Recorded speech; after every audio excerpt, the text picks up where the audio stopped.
For this episode, punta naman tayo sa Eastern Visayas, where you can find the Guinciaman Farm. Ito is located sa San Miguel, Leyte. 45 minutes drive from Tacloban City. Nag-offer sila ng mga activities sa lahat ng edad. So, kung gusto nyong mag-relax, enjoy the nature, and looking for adventure, then you can consider the Guinciaman Farm for everyone. So, visiting the farm, you can take a tour and learn from different crops and animals that being raised there. So, napakalaki ng area ng farm na to, no? As long as you can see the video, yes, yan is sakop lahat sa farm. Then also, meron rin silang playground where yung mga bata pwedeng maglaro. May mga slide, mga tree houses, and mga hang bars. So, napakalawak ng area sa playground.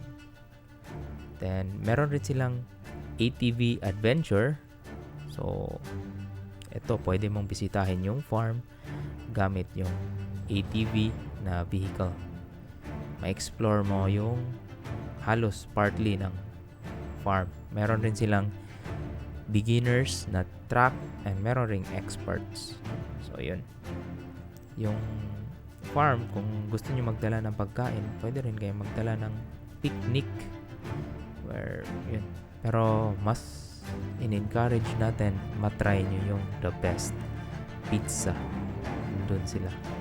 So, masarap rin yung mga pagkain nila sa restaurant. So, medyo mainit lang yung lugar na pool, pero yung sa forest banda, yung restaurant, nakatago kasi siya sa mga puno. So, napakagandang experience doon. Masarap yung pizza nila. Then, aside from that, meron rin silang rooms na for overnight staying or mag-check-in kayo. Pero ka-highlight nila is yung pool na napakaganda. Yung background is yung farm mismo.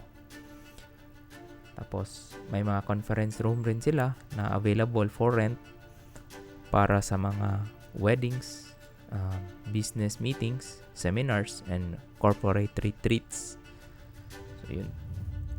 And you can enjoy the food with a lot of variety, yung pizza, burger, and Filipino cuisine.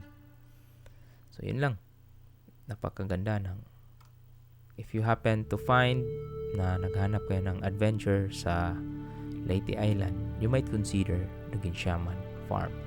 This is not a sponsored video, so please share and subscribe if you learn something about this.